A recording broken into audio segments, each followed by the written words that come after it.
Yeah, get back to work. But, oh, man, you guys are always sneaking up on me, aren't you?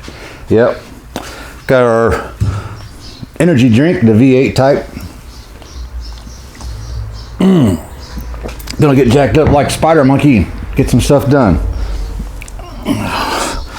Do some dry sanding or wet sanding. Dry or wet? Dry or wet? Wet or dry? I don't know. Got some housekeeping to do first, and we're gonna get right to it. Yep.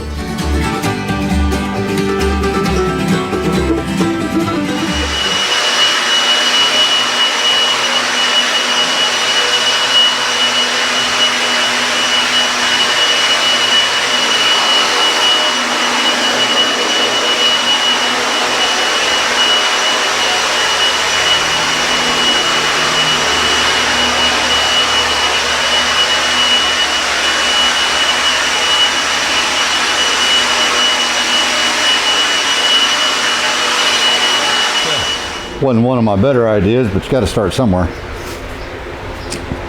They're all cleaned off, and you remember right, last episode on this little thing, got her down to 180 all the way around. Found our little spots that we've still got to fix, like right there, right there. There's another one right there. You know, so we're gonna get to that. I'm gonna take some masking tape and mark them all, so that as I'm going through, I don't miss one and go, dang it, and gotta mix up some more. Our marks spotted, you know, our spots marked something.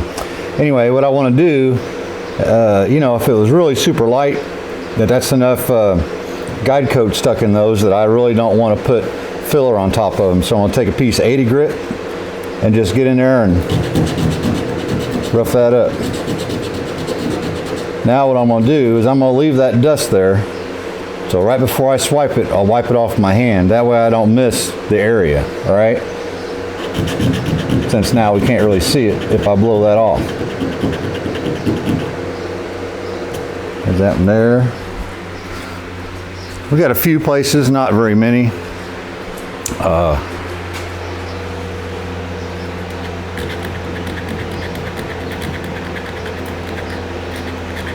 We want that Bondo to get in there and stick, or body filler, sorry. Excusez-moi.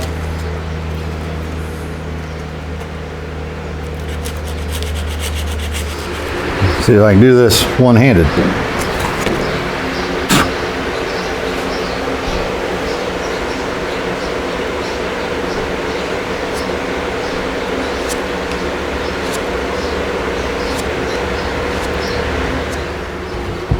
Right there.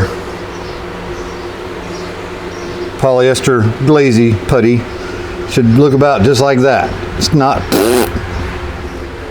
All right.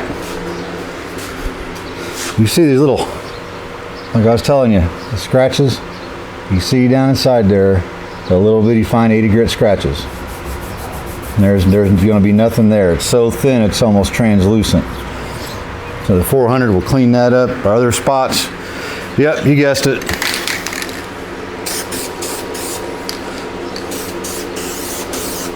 We're just going to dusty just a little bit. So you know where we sanded, where we haven't. We'll be able to see our scratches that are left behind from the 180. We want to get rid of those. You can see the 180 scratches right there. So we're going down to get rid of those. And get this all set up, let it dry. Then we're going to figure out if we want to wet sand it or dry sand it. Yep. Just a little dusting. We're going to try to knock this all out tonight, if all goes well. Time is of the essence. And the reason I'm saying that, in a couple weeks I'm taking a week's vacation. We're going camping for a couple days. The other couple days during the day I'll be working out there on that pool. There's a pool outside and it needs a deck and some steps. But at night, we're painting this car. So by the time my vacation's over with, this car will be painted. So we've got to get the prep work done. Sandpaper. You might say, Junk box Mike, what sandpaper do I use? Well, let's start with the kind that you got. 400 grit. And I was interested because I go to Menards a lot. I don't leave out of there without spending $100, and today I was there and spent $600. But $8.99 for a pack of 10. Wet or dry. It's 3M. Quality stuff, right? Here's the stuff at the O'Reilly's. This is $5.99 for 5. I'm thinking this is probably going to be a better deal. But, you know, they feel the same. Let's see how they sand this the same or not. Then these bigger packs that they have, and you're better off buying these, more than likely. You know, $8.99 for 5 big sheets. So you only get 3 pieces of sandpaper, and you're only getting 5 of the same pieces. See, these will be the same size, 1, 2, 3. So we're going to try both and see what we think. You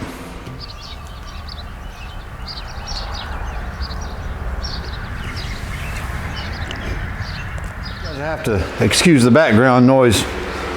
First of all, we got the fan going. The sun gets down further, we'll turn her off. So here's the wet or dry 3M hard block. You know, it does flex a little bit, but it's pretty hard. I just kind of want to show you the difference. To me,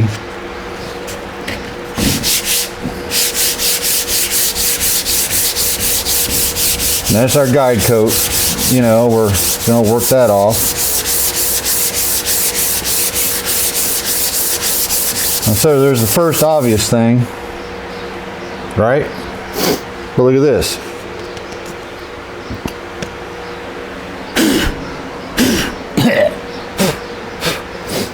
Let's try wet.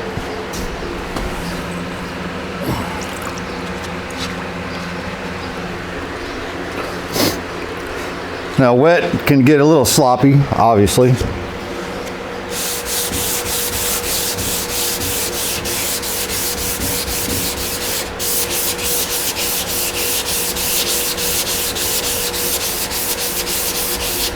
So we got that instead of that. So it keeps that dust supple. It flushes out the grains of the sandpaper. Stick her down in the bucket,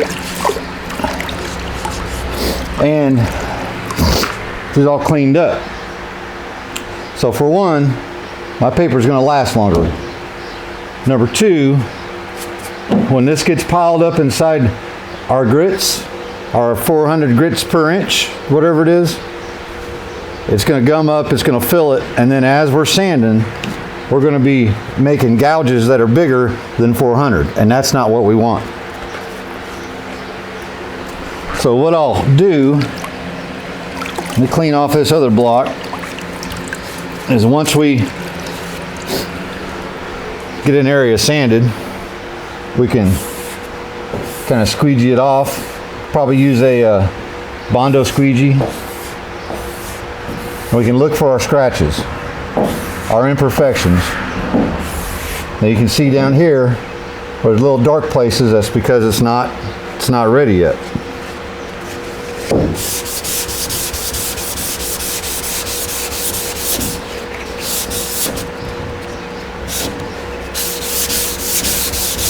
Now I do have probably 1 drop of dishwashing liquid. That's not for lubrication. That's for the cleaning ability. Dishwashing liquid's great for grease removal and all that. Anytime I've worked and I've sweated on this thing, we got to get it cleaned off. So we'll kind of do double duty that way. And there you go.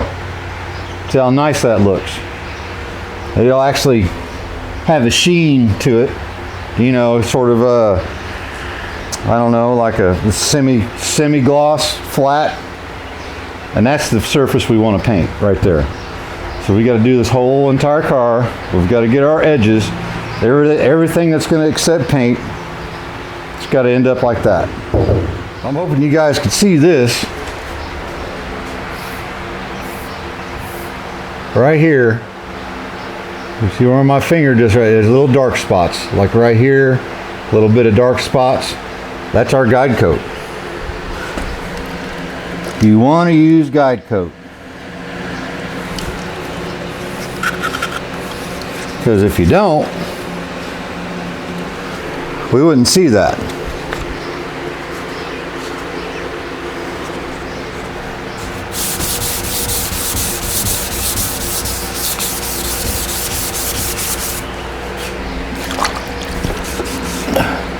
And keep your paper wet.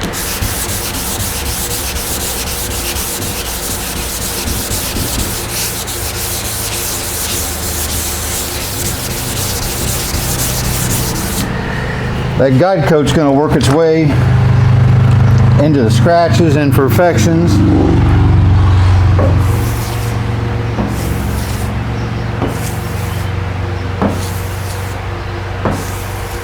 And there we go. It's gone. Hopefully you can see that. All right, let me turn some tunes on and get busy. Basically, roof, all that done. Flat stuff, you know, all the really flat areas, I'm going to use this hard block.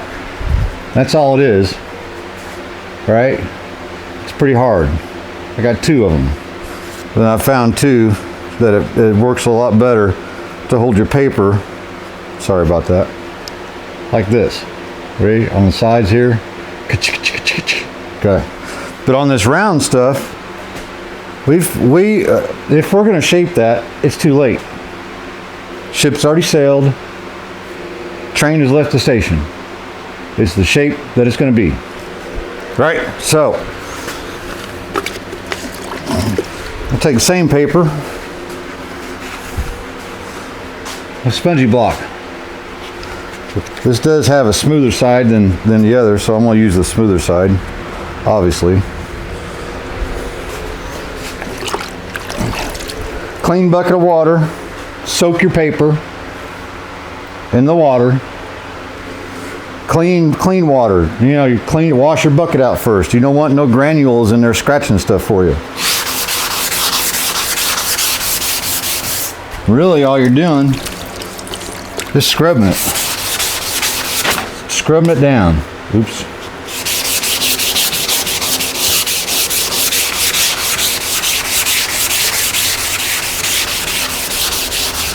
I like a good sponge block. Helps hold some of that water too.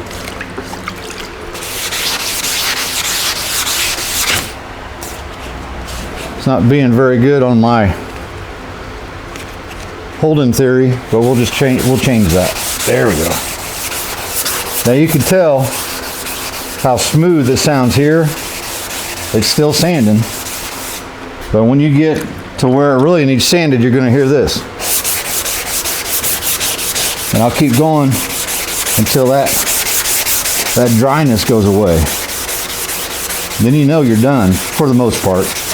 You just want to squeegee it, use your eyeballs, get in there and look. So I'm gonna get this cleaned off, and I'll show you a close-up. You want to just like any kind of block sanding, you're spreading out, you're leveling it all off, right?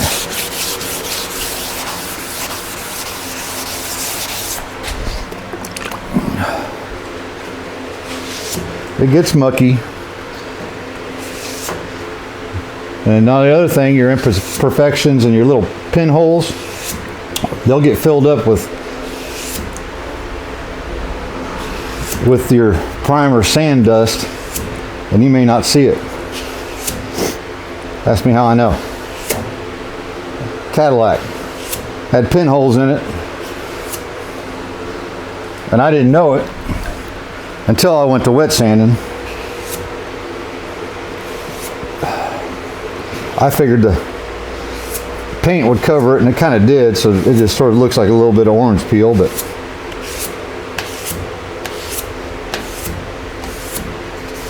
all right. Let me give you a close-up.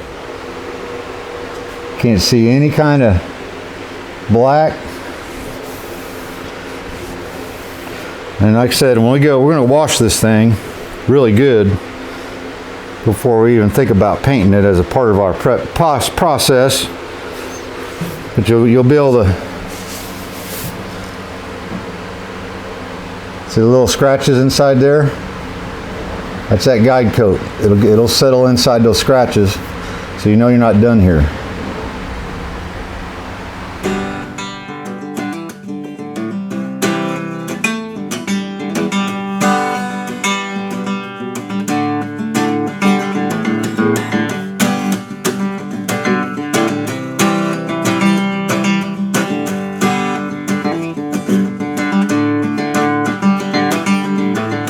Early, 3 a.m. off to chase a dream. Loaded up all fishing pole. Charlie Mack and me jumped in and hit the road. Nearly 3:30. Lit one up just to get in the mood. Yeah, Charlie Mack and me. Charlie Mack, Charlie Mack. Where can you be? But used to have a big time, yeah.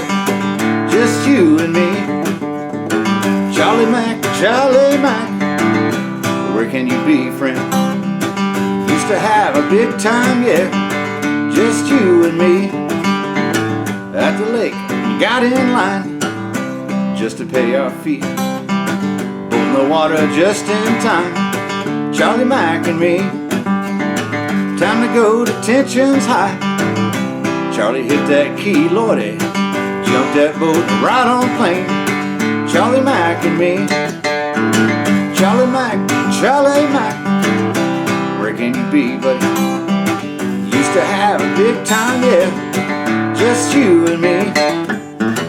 Charlie Mack, Charlie Mack. Where can you be, buddy? Used to have a big time, yeah. Just you and me.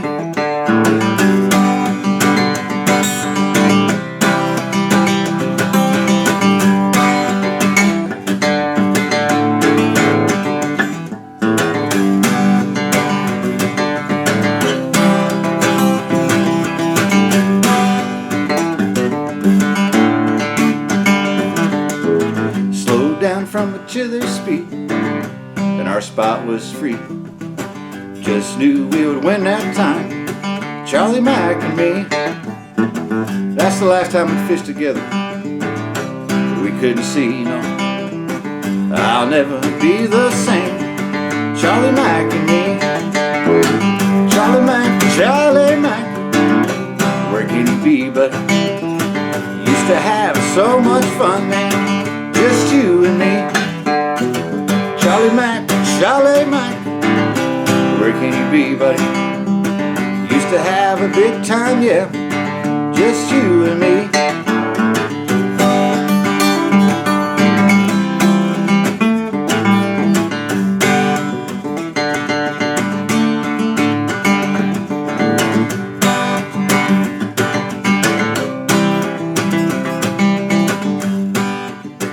Getting there.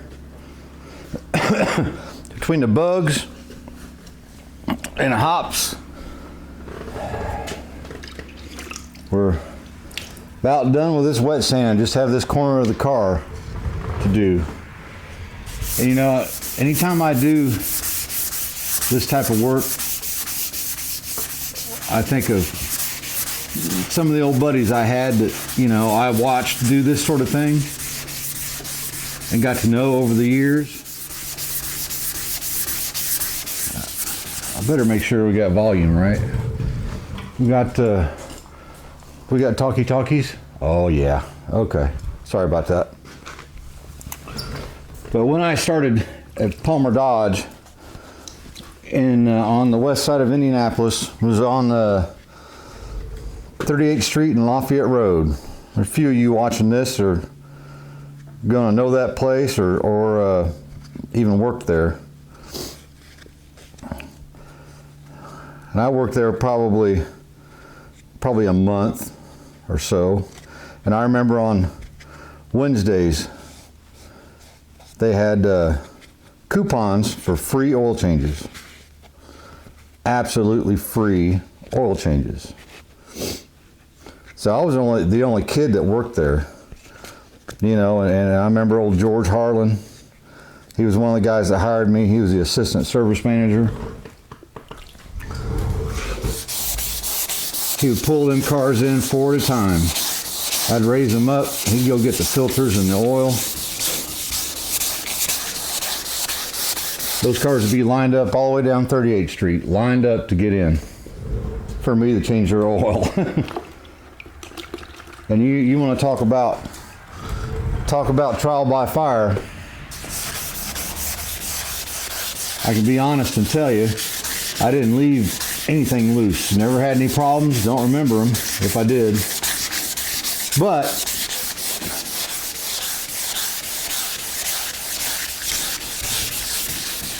one day I was out in the back parking lot, and I don't know if I was looking at a car or looking for a car or getting ready to leave. I saw this old crudgy guy walking up to me, and he was dressed like me. He looked just like this. His hands were colored black. It was permanent. Permanent. I didn't know who he was. He had a uniform on. Same uniform I had. So I was like, oh, that guy works here. He says, your name Mike Calvert? I was like, yeah, that's me. He goes, well, you changed the oil on my wife's van. I said, oh, okay, what's your name? He said, I'm Ron Gregory. I said, nice to meet you, buddy. I'm Mike Calvert. He said, nice to meet you, Mr. Calvert. And he handed me a $20 bill. It was a free oil change. Stinking free. I said, no, I don't want that. I said, hell, that was a free oil change. Why you gonna give me $20 for a free oil change? He said, oh, you took care of me. He said, I want to take care of you. And that's the first time I met old Ron Gregory. A lot of you guys watching this gonna know who Ron is. There are a lot of people that don't know who Ron is. They should. He was one of them. He was a painter. And if he, most of his days were good days. Boy, he'd paint. I saw him. Had one of those Country Squire station wagons with the wood grain on the side. And he fixed it. Put the fender on it, painted it.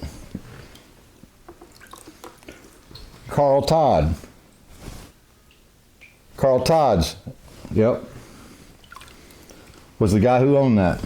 Another good guy. Old Ron Gregory was taking a big old paintbrush with some brown paint, making that wood grain, because he didn't have the stickers that go there, and made it match up to the rest of it. He could do some stuff, boy. And the thing with Ron was, all he did was work. I know at one point, there's something going on right there. Little pitty pitties. At one point, he had a house probably, 40 minutes away from where we worked at. He would spend the night in the shop, and he'd work or he'd sleep. And then he told me he'd take a big old nice piece of cardboard, because body panels come in cardboard boxes and all that. And that's what he slept on. He'd take a nap, get up and work. And he'd go home on a Saturday. I believe his aunt and his uncle lived in his house at this point, He'd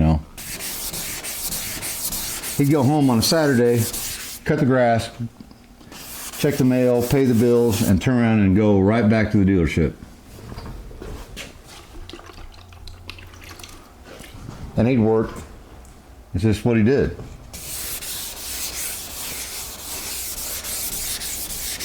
And I'd had him do a couple things for me, and I can't remember exactly what it was. Had him paint something for me. I think it was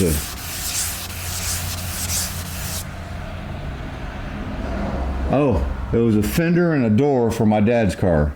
So we got these parts and took them in. Hey, can you paint these for me? This, it don't have to match, but blue color. We're gonna bolt them on my dad's car and make it look decent again. Well, he got those parts painted, and they look beautiful. I said, Ron, what I owe you? He said, you don't owe me nothing. I'm like, no, you work for me. You take care of me, I'm gonna take care of you. No, and I tried to hand him, I don't remember how much, I think it was $100 or $50 or something. This was probably 20 years ago.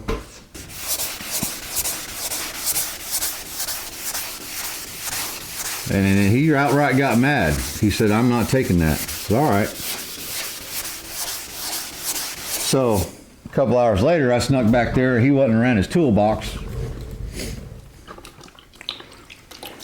Little top drawer of his toolbox, the old snap-on toolbox, the tall, skinny ones, and I opened it up, stuck that money in there, closed it, walked away.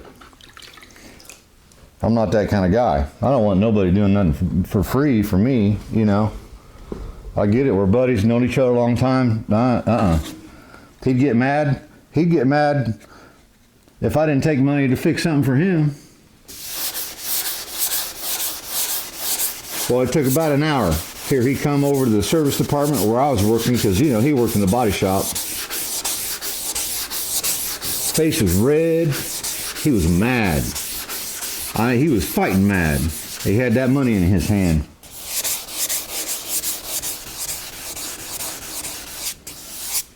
He handed me that money. He said, Mr. Calvert, he said, I told you I wasn't taking anything, and I don't want anything. He goes, you want to fight over it, we'll fight. But I'm not taking your money.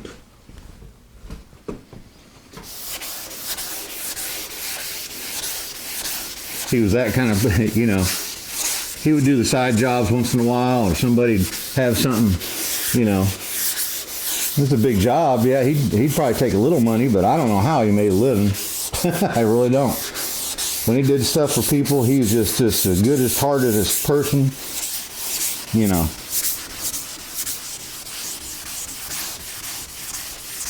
Then I remember one time, walked out the back of the shop, and he was sitting in the car just outside the new paint booth doors, and just sitting there, and I walked in, he had the windows up, the car was running, I looked, and he was laying in that car just, and I thought, man, well, Ron needs to go home and get some rest. He's not, because I knew that's all he did was work. Work. And he gave away all his money to his ex-wife. I think he had a special needs kid. He gave all his money to them. And he didn't keep none. That was him. Money wasn't a thing, but he just worked and make everybody happy. But boy, I knocked on that glass of that car, and he just looked at me like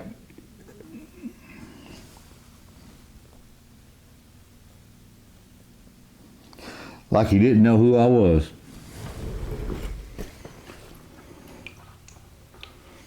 So I opened the door and kind of, Ron. He kind of snapped out of it. You all right? And he kind of come to, Yeah, he said, I'm all right. I'll be all right. I said, okay. I talked to him later,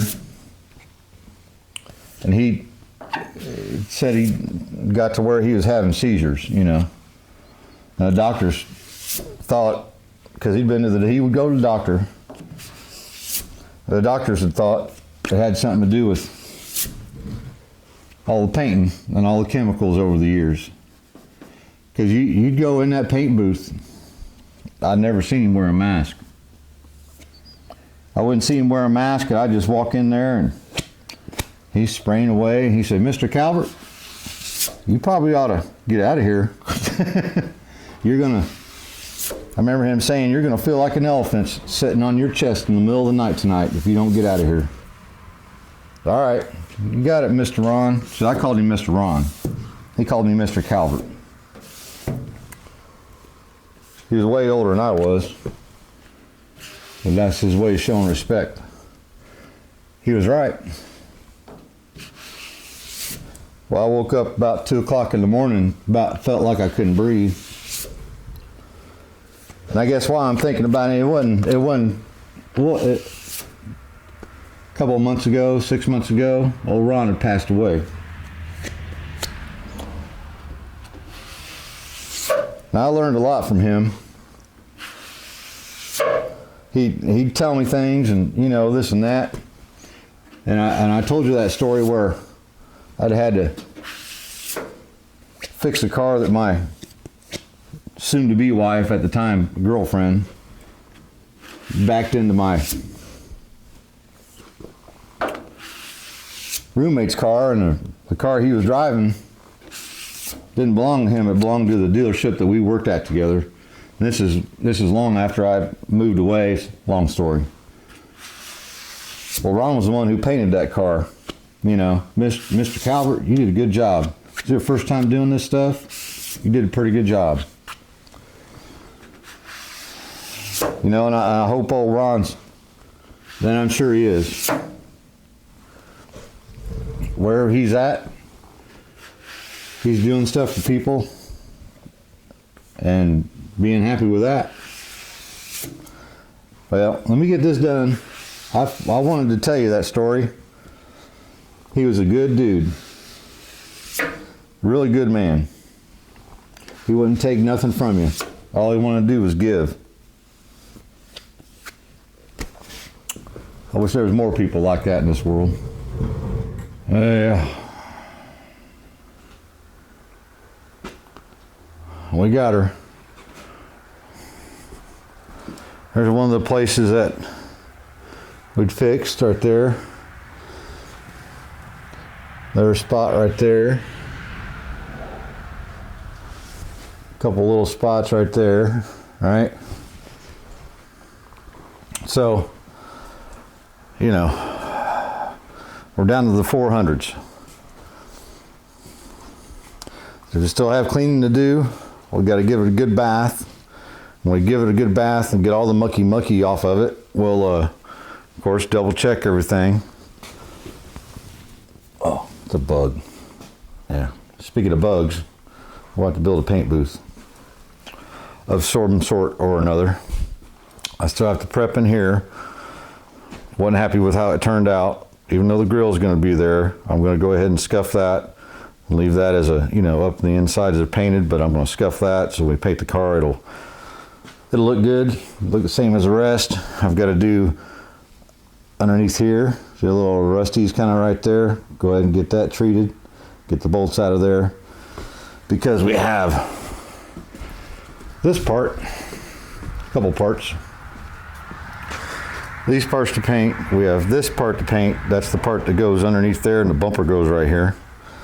And a dashboard. So I have to take that apart. We'll probably sandblast that. And we'll paint all these small parts at the same time. The main goal right now, paint that. I want some nice 2 to 3 good coats of base coat. Underneath that's going to be black epoxy sealer, 2 coats, because of our bare metal places and our Bondo places, you know. And then the 3 base coats of the British Racing Green, and then probably 3, maybe even 4, depending on how it turns out, coats of clear coat. That way, this thing can sit for, you know, probably it's going to at least sit for a month before I decide whether I'm going to color sand and buff. I know the kind of painter I am. We'll need to color sand and buff it, but at least that way everything has time to shrink and all that, so we'll have plenty of time to do stuff. The Chevy's gone. Well, it's in the backyard on the car trailer, so I can get this in and out and wash it, and you saw that earlier. And I can get that out of the building in the back of my truck and to the machine shop. 327. Yep. we'll be having some more videos on that. So, man, I think it's going on 12:30, 1 o'clock in the morning. I started at 6. Nothing's perfect.